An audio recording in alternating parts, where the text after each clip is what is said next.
Hahatching ako. Pigilan ko yata. Wait. Pangit yung feeling na gano'n, ano, yung mahahatching ka na tapos biglang, ano, naudlot. Anyway, meron tayong re-react na video. Video ito ni Master Gala.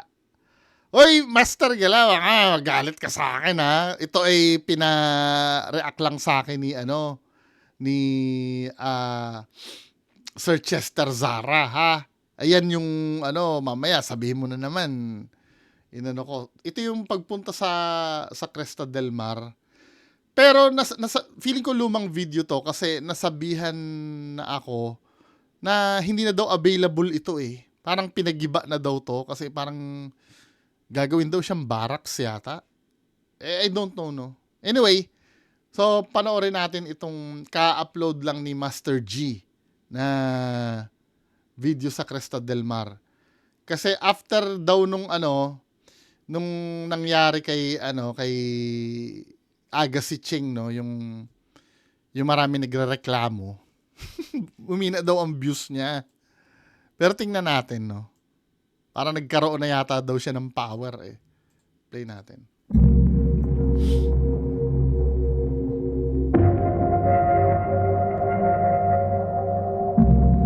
Sayang, no, hindi ko to napuntahan eh. Gusto ko sanang puntahan to eh. Cresta del Mar.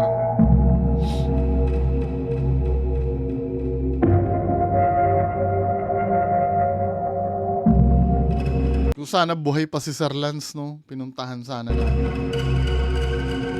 Meron ditong magnanay. Aleps! Aleps! Power. May power na si Master Gala. Wala na po yung kinatatakutan, iniilagan, at muling binalikan. Matapos kong silipin ang pintuang ito, ay pagbaling ko ng kamera ay may nai-record ako. damit Wala naman, meron ba? Ako. Wala. Auditory pareidolia yun. Wala. damit ng parang damit sa patay. Huwag kayong matakot Tunumusimos. Ang isa sa mga ang napapansin ko dito kay Master Gala, lahat na lang ng pinuntahan nito, palaging may meaning. Katulad may nakita siyang damit, sasabihin niya sana, damit ng patay eh. Paano magkakaroon ng damit ng patay dyan? Biglang binago niya, parang damit daw ng patay. damit ng parang damit sa patay. Tamo.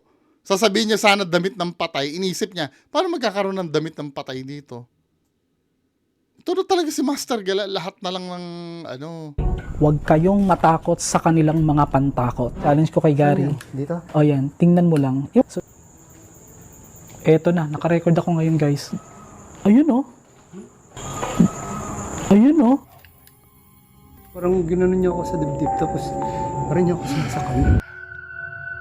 Bago ang lahat, disclaimer. Unahan ko na po ang lahat. Tagal ko na kasi nag-explore. Yung mga hakbang na yan, mga parinig, mga boses, mga tawa, it's not enough. Hanggat hindi mo na tutukoy kung bakit nila ginagawa. Ngayon, meron akong bagong senses na ngayon ko lang sasabihin, i-open sa inyo. Sorry. May bagong senses na pala si Master Gala ngayon. On YouTube, na siguro baka dahil nabuksan ako, nakita mo puro salamin. Ingat kayo sa mga butas ha. Oh, sayang guys ha. So yan mga master, normal po iyon ha. Pag may mga kasama kayong first time din pumunta sa ganito, may mararamdaman sila nakakaiba na. Kasi nga, nag-a-anticipate sila na may mangyayari. Diba? Dapat tinitingnan din yung psychological aspect nung pagpunta dyan. Hindi lahat ng nararamdaman dyan ay paranormal. Katulad last time, no?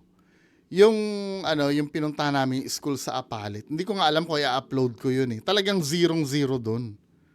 Oo, may mga nararamdaman, may mga pero mga mga confirmation bias na lang namin.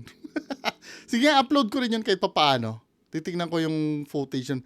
Pero tinatamad pa ako eh. Parang hindi kasi siya worth it i-upload. Pero for the sake na sige, upload ko na rin. Kahit walang nangyari. 'Di ba? Pumunta kasi kami dun sa lugar, wala nangyari. Ngayon, kung first timer lang yung dadalhin mo, marami talaga mararamdaman yan. Unang-una yung takot. Kahit ako din naman nung first time ko doon sa Clark, yung pinuntahan namin, praning na praning talaga ako nun. Kaya nga nakakita ako, don't know kung totoo nga yung nakita ko doon eh. 'Di ba? Pero yun lang masasabi ko. Kasi hindi pa sila sanay eh. Gusto nilang ipahiwatig. Kasi ayaw nila magpakita. Pero kanina may nakita ka na, di ba? Oo, yung figure. Tara. Naririto pa rin ng swimming pool na ating napuntahan dati. So ito yung malaking swimming pool, mga master. Dito sa part na ito, mga master, dito kami nakarecord ng nakatayong nakaitim. Pakita mo yan. Yan, dyan. Ito, nakatayo dito. As in. Naka 0.5 ka lang. Oh, good. Thank you. So here we go. This is our final part, exploration dito. Napakasangsang, mga master. Ako, ano? Anong nababasa mo doon? May meaning yan? na naman. Nababasa mo dyan? Saan ba? Ay, doon sa taas? Yan? Hindi. Hindi mo napapansin na may cross sa gitna? Oo. May meaning na naman yung cross na yun. Meron. Yun. Relax. Lerax daw, Lerax. Habang mas lumalalim ang gabi, mas lalong bumibigat yung pakiramdam namin.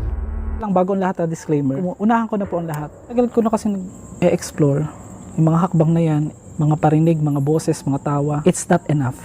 Hanggat hindi mo na tutukoy kung bakit nila ginagawa. Ngayon, meron akong bagong senses na ngayon ko lang sasabihin, i-open sa inyo on YouTube na siguro baka dahil nabuksan ako. Sa tagal ko nag-explore nabuksan yung third eye na sinasabi nila kahit hindi ako naniniwala sa third eye, pero yung senses. Hindi ka naniniwala sa third eye? Dati? Bakit paniwalang paniwala ka kay third eye na kasama ni Boss Rino nun? Tinesting mo pa nga yun, di ba? Hinawakan mo pa si... dito. Paraan sa isang lugar, kaya ko nang makita.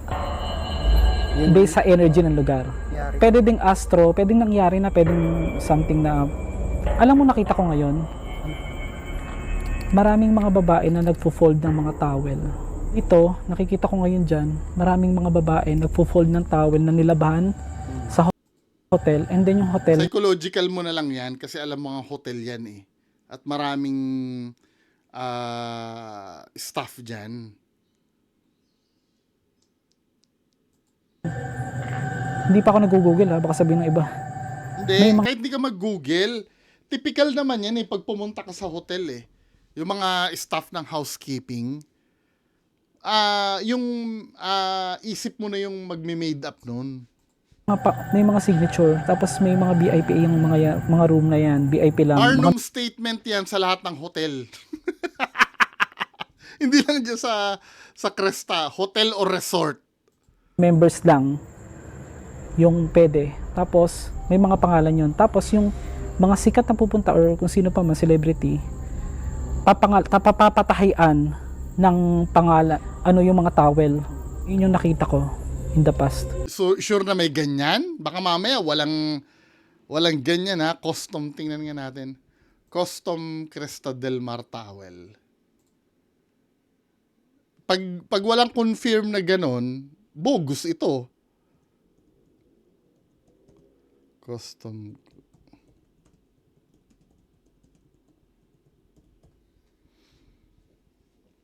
Wala naman ako nakikita sa Google. Well, pwede naman ganun yung mangyari, no?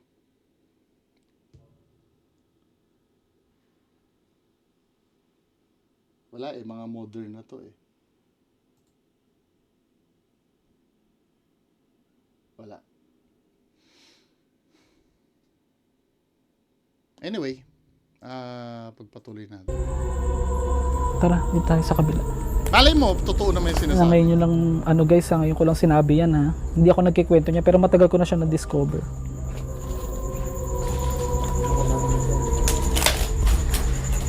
Tingnan nyo nga dito, ang ganda pa, pakita mo. Hindi inaasahan ay nakarecord ako ng dalawang mabigat na hakbang. Pakinggang mabuti. Oh my gosh. Oh my gosh. Hear that? Galing mo? May Hindi narinig ng kasama mo. naglakad. Na-record dito. Ito every time na pumupunta sa ganyan lugar. Hindi naman sa since matagal ka nang gumagawa ng mga ganyang bagay.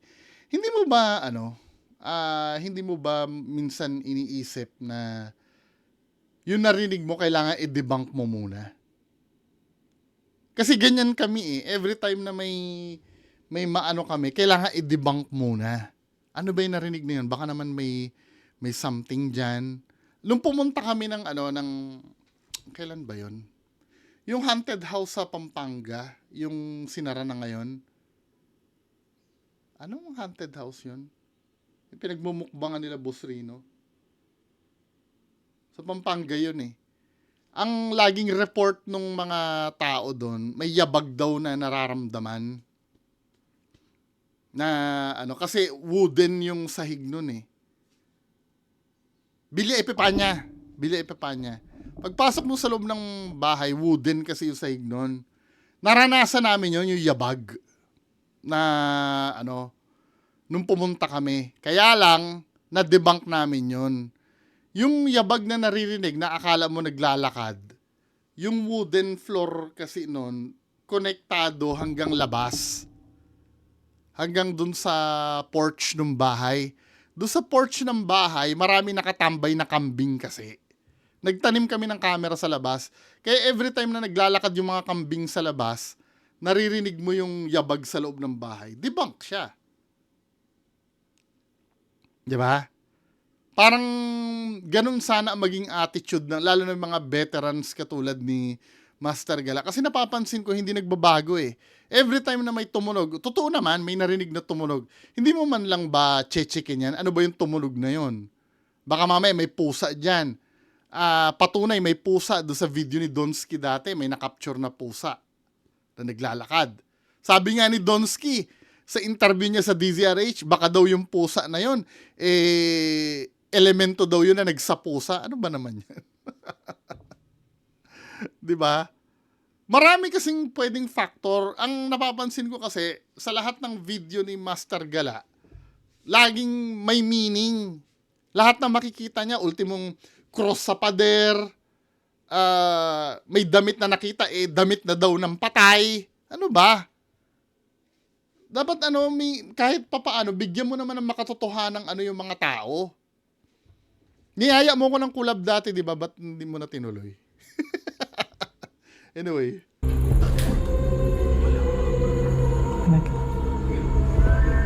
Okay. Dito naman guys. Okay. Kasi ang pagkakaroon ng paranormal kasi 1 in a million yan Hindi naman laging every time na pagpunta mo doon magpaparamdam yung mga yan. Pwede kasing sa panahon mo magparamdam, sa panahon ko hindi. Kaya kailangan yung mga nafe-feel mo dyan, laging vina-validate. Diba? Hindi man natin ma-validate na 100%. May attempt man lang sanang pagsusuri kung ano yung narinig. Ano ba yung narinig? Saan ba nanggaling yun? Yung narinig na yun. Hindi yung pag may narinig ka, yun na.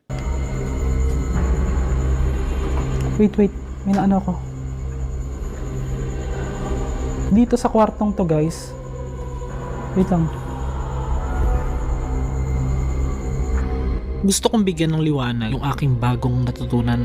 Actually, napakatagal na nito. Hesitate akong i-share dahil alam ko naman na hindi lahat ay maniniwala. Kaya naisip ko sa pagkakataong to na baka sakaling maipakilala ko sa inyo ang bagong kakayahan na ito. Reminder, ito ay base lamang sa mga nagpipicture out at sa nararamdaman ko habang nandito ako sa aking isip. Tama, may pakiramdam ang ating isip. Maaaring ito ay totoo, maaaring ito ay hindi.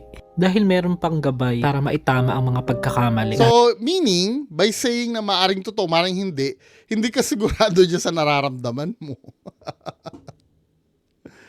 Di ba? Hindi ka 100% na yan talaga mararamdaman mo. Nung inano mo to, nung nilagay mo to video na to, nakakaramdam ka rin ng ng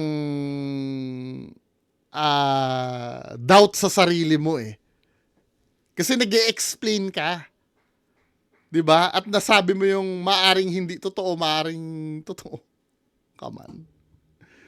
Kahit ikaw siguro na-awkwardan din sa ginawa mo diyan. Hindi ko minsan na hindi ko pinapaniwalaan. Meron ditong magnanay. Comment below po akong nakikita nyo po akong kayo po yung magnanay na nagpunta rito. Wala na po yung ano. Wala na yung babae, yung anak niyang babae. Straight ang buhok, tapos ano, patay na. Memories nila tong ano. Nangingilabot ako. Memories, oo. Memories nila to. Ngayon, pag napapanood yung mga video, mga old videos na ano, naaalala niya yung anak niya. Pero hindi dito namatay. Hindi pala diyan namatay. Ano kinalaman nung ano diyan? Dahil napuntahan lang nila. Ibang lugar. Pero dito sila nag-check-in dati. Magnanay. Rod. Tatay nila. Naiiyak ka. Bakit? Na-feel ko nga. Di ba sabi nga sa'yo, pares nga tayo na gano'n. Parang ano. Ewan ko. Masakit yung dibdib ko. Parang gano'n. May ano ito, may memorabilia sa kanila. Napakagandang. Memorabilia. Kaya kung isa ka sa Anong may memorabilia? nag-check-in dito before at napanood mo ito, nakakalungkot, di ba? Isang alaala na lang yun na nabaon. Masayang alaala. Safe yung banat niya na yun no? Unang-una, hindi naman natin ma-check na kung meron talagang nag-check-in doon. At yung may naka-attach na memories dyan ay namatay sa ibang lugar. Pwede naman kasi mangyari sa lahat ng lugar yun Barnum statement na naman Kahit sa random na random na hotel dyan sa Manila, pwede ka magsabi na meron nag-check-in dito dati na may magkasama yung isa na matay na. Who knows kung sino yung mga yon? Hindi naman mabe-verify yun. 'Di ba? Pwede rin naman mangyari yon. Kaya lang walang walang significance dito sa Yung nagbibigay din ng comfort na nakapag-pray tayo dito. Kasi guys, this is our last vlog at huling vlog na rin na pwedeng gawin dito dahil balita ko ito po ay nabili na ng gobyerno. Renovation na, nabili na to ng gobyerno. Yes. Grabe nakita ko. Parang alam mo sa palabas, nanonood ako. Yun yung pakiramdam. Kaya nagpipicture art ba? Parang nanonood ako ng TV na pumunta dito yung bata. Tinatalonan niya pa yung mama niya nakahiga sa kama. Tinatalon-talonan niya pa. Comment below po kung sino po kayo, baka po kayo yon. Or hindi ko alam kung nagkataon man. Bakit? Correct me if I'm wrong. Hindi Kung nangyari. alam ng nanay. Hindi, pinapanood niya to, yung mga lumang video nito, na unang in-upload ba. Okay. Ngayon, gusto niya pinapanood kasi may memory sila dito mag-ina. Pwede po mag-PM po kayo sa akin kung totoo pong yung nakita ko. Kung meron sabi may magpi-PM sa kanya, no? Hoy, ako yung nahulaan mo. man. Kasi yung magpapatunay yun Malay mo, totoo Nung paglabas pala namin mga master ay during editing ko na ito napansin. To be fair malay mo, totoo. Di ba? Malay mo, may power naman si Master Gala. Kaya lang, panoorin natin to. Nung paglabas pala namin mga master ay during editing ko na ito napansin na parang may nakatayo sa gilid ng poste. During editing mo na napansin, hindi mo napansin during nandiyan ka, edi wala kang power. Kasi kung may power ka, katulad ng sinasabi mo, diyan pa lang nararamdaman mo na. Meron pala Di ba? Kaya lang, hindi mo naramdaman. Isa sa proof yun na guni-guni mo lang yung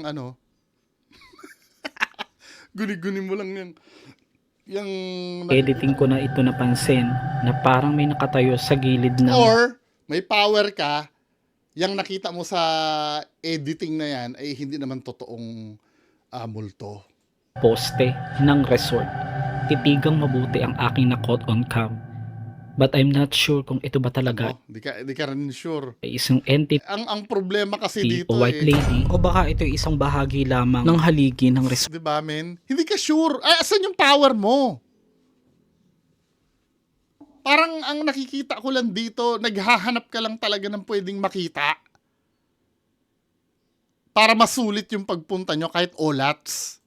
resort na ito.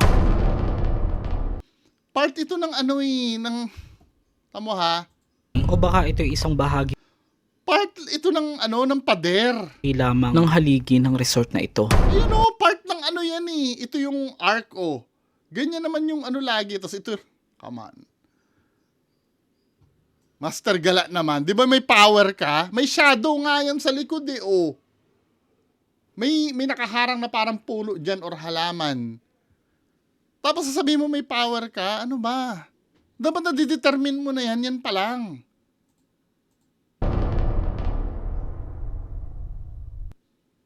Kasi So, hindi siya gumagalaw Ito eh. naman. So ito yung isang malaking pool mga master. May nakita ka naglakad dyan. Hindi, di ba narinig natin yung taka? So dito naman. Okay, ingat ha, may butas dyan, huwag kayo dyan. Ano yung guys, nalagyan na ng malaking puno. Dito, parang pang family talaga siya. Ayoko na ha. Yung unang nag-check-in dito. Yung lalaki medyo mataba, tapos, wait lang. Parang 4 or 3 sila sa family. 4 or 3 sila sa family. Namana mo yung ano ni Sir J. Costura. Ah. Power ni Sir J. Costura. Wait lang. Patay na yung nanay at tatay. Mga master, sana tutukan nyo na po yung dulo.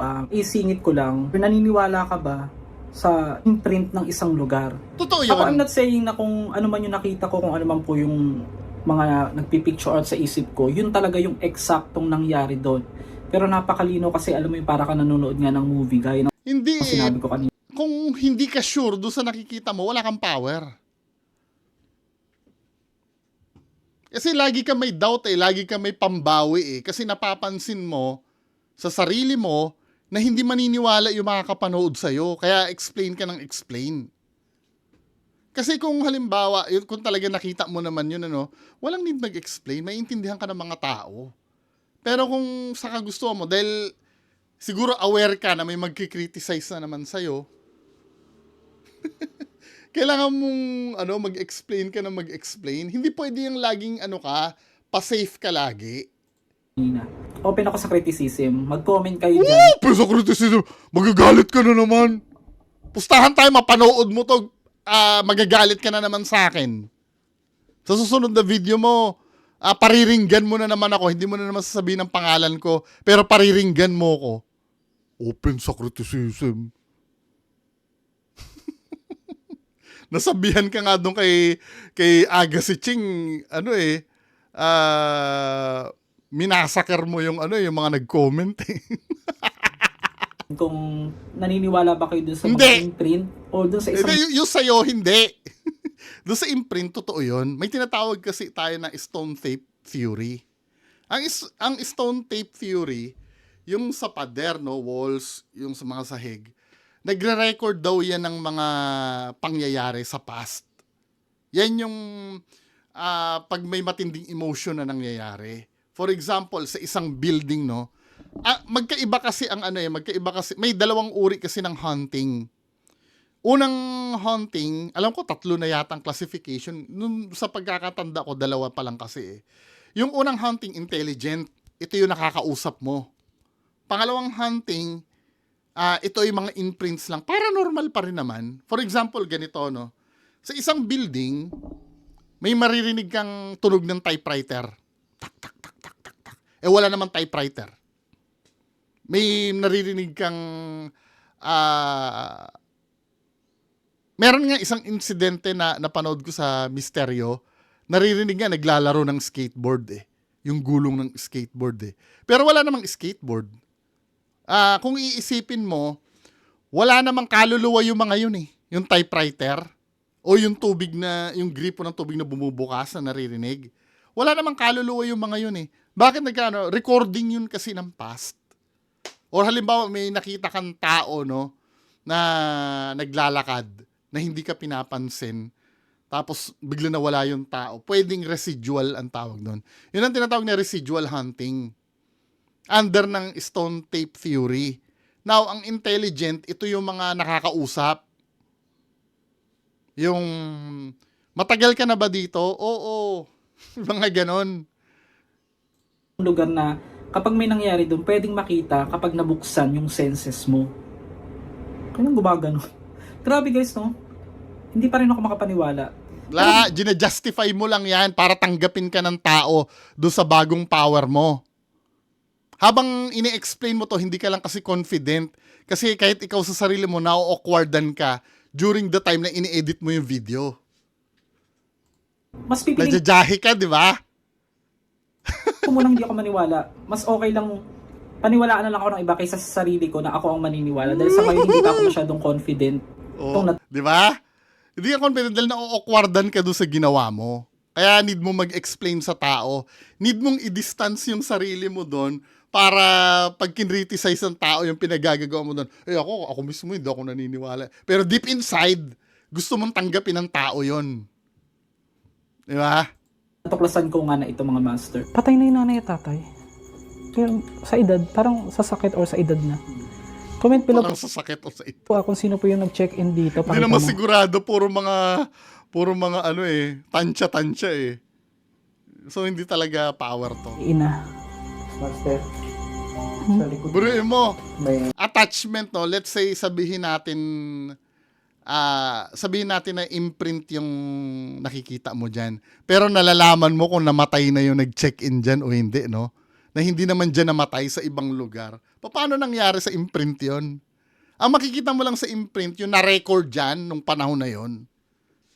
Maliban na lang kung intelligent yung multo dyan, pinararamdam sa'yo na, oy, namatay ako, na ganito ang nangyari sa akin. Pero yung, dahil sa imprint, malalaman mo kung paano namatay.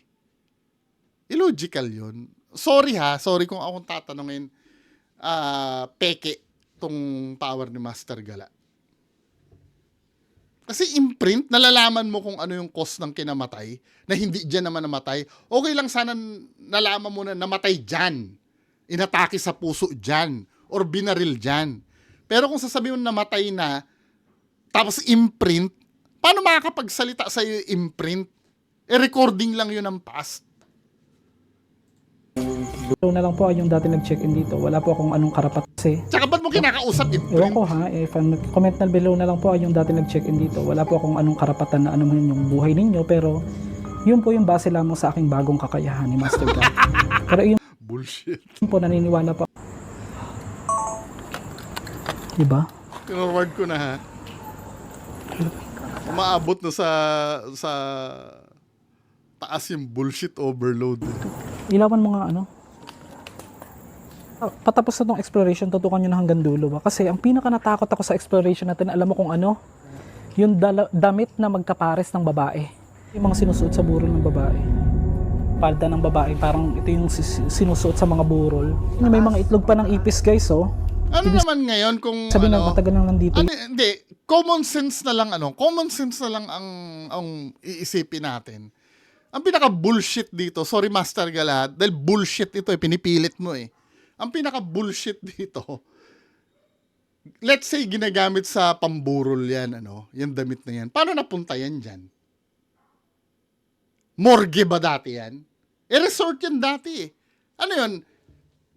Sinuot nila sa patay, hinubad, tapos dinala dyan? Diyos ko, maaring ano yan. Ako, kung meron mang ganyan na damit dyan, baka maaring damit yan, parang uniforme nila dyan dati nung araw. Mas plausible yun na naiwan dyan nung may-ari. Hindi yung porkit may nakita kang ganyan, pamburol na agad. Yan, na nakikita lang sa mga kasal or sa kabaong, sa patay. Doon ako natakot eh. Medyo tainted na yung judgment niya eh. Kasi nga, gusto niya may magkaroon ng nakakatakot. sobrang dry tapos talagang parang mapupunit na siya. So guys, palabas pa lang kami. Nagpe-pray ako. Pinagpe-pray ko yung lugar na maging okay, maging walang sasama sa amin. Yung tatlong, yung sinasabi ko kanina, yung tatlong, doon sa may room. Tinuro mo pa. Oo. Nagbababay. Ay, oo. Kita mo Nagbababay na? sila. Residual, nagbababay? Ni hindi ka nga sigurado kung nangyari talaga yon tapos magbababay? Inconsistent naman ito. Binubullshit mo kami. Tama na nga yan. Sabi niya kanina, ano daw, residual yon, recording daw yun ng tapos magbababay yung recording? Ginagago talaga tayo ni Master Gala eh. Bahala kayo dyan. Ayoko na.